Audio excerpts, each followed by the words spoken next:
Alright guys, what is going on? GT2 King here, back today with another video, and today I'm going to be discussing my opinion on a pretty controversial topic in the TF2 trading community, which is actually if you should overpay for paints on hats or strange parts on certain stranges like weapons and cosmetics. So there's a few pros and cons to each situation, so let's just jump right into it. Okay, so let's start off with the pros of buying items with paint. So starting off with like hats, if you buy an item with a paint for its backpack.tf price, if you're patient enough or if you go sell it to like a trading site, you can make some instant profit, which is how I make a lot of my profit on my trading series. But if depending on the paint, like as you can see in this example here, this guy is selling his 4.88 hat, which is the anger plus a 3.11 refined paint, which totals to around 8 refined, and if it's cut in half it's around 6, so he's selling it for 5, which he's only asking 1 scrap for the paint. So this is actually kind of a good deal if you're patient enough to find a buyer that's willing to pay a bit more for the paint. But if you think about it, in this hat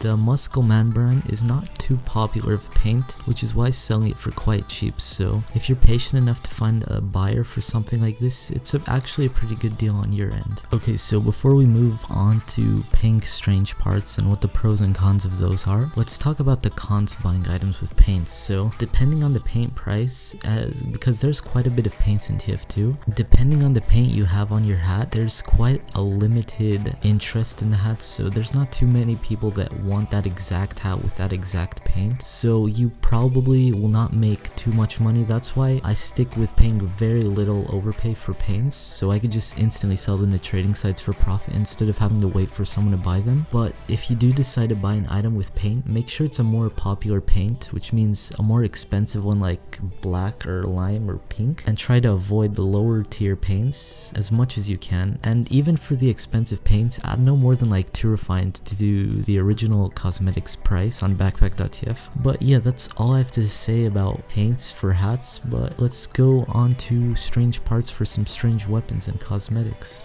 Okay, moving on to strange parts, I'm going to start off with the pros of buying weapons and cosmetics with strange parts, and then I'm going to be moving on to the cons. So starting off, strange parts are equipable on almost any strange. Well, you have to apply them, and there could be up to 4 of them. Plus they're also more expensive than paints, meaning they could total up to 10 keys altogether, even more actually. And the problem with this is items that are really cheap like 1 ref stranges can suddenly become 4 keys according to backpack.tf, and that makes people like pay huge amounts of overpay, which is kind of crazy. But the thing with strange parts is they're basically like paints, but there's multiple ones of them, and they all have their abilities, so to speak, where they count certain items or certain stats. So I like to have this calculation in mind where for every 1 key in strange parts, I'll add 1 ref to the original backpack.tf value. Now that's what I do, so you could calculate it a bit differently. So if someone had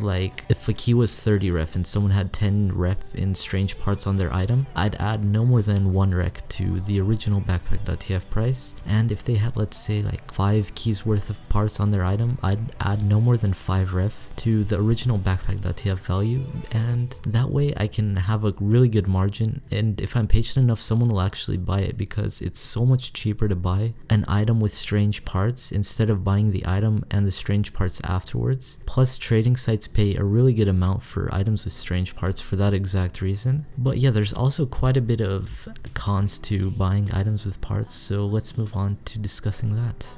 So I said there were actually a bit of cons to buying items with strange parts, but I could only think of one. So basically what that is when people go on your backpack.tf and they see the item, if you have, let's say, like a 1 ref item and you have a lot of keys worth of parts on it, it'll show up as around 2 to 5 keys in value, and people will think that's what it's worth. So some people actually get scammed that way because they don't know the actual value and they just see what it says on backpack.tf instead of hovering over it. So that's the only con I could think of. And yeah, honestly, if you're looking to buy expensive strange parts, unless it's for a huge quick sell and you want to make profit on it, I'd just recommend buying parts that you would use and you wouldn't mind keeping for a long time and being patient on waiting for a good offer on them. So yeah, that's basically what I have to say about strange parts and paints on items, and I hope you guys did enjoy this video. For more TF2 content and just gaming videos in general, make sure to subscribe to my channel, and yeah, I hope you guys did enjoy,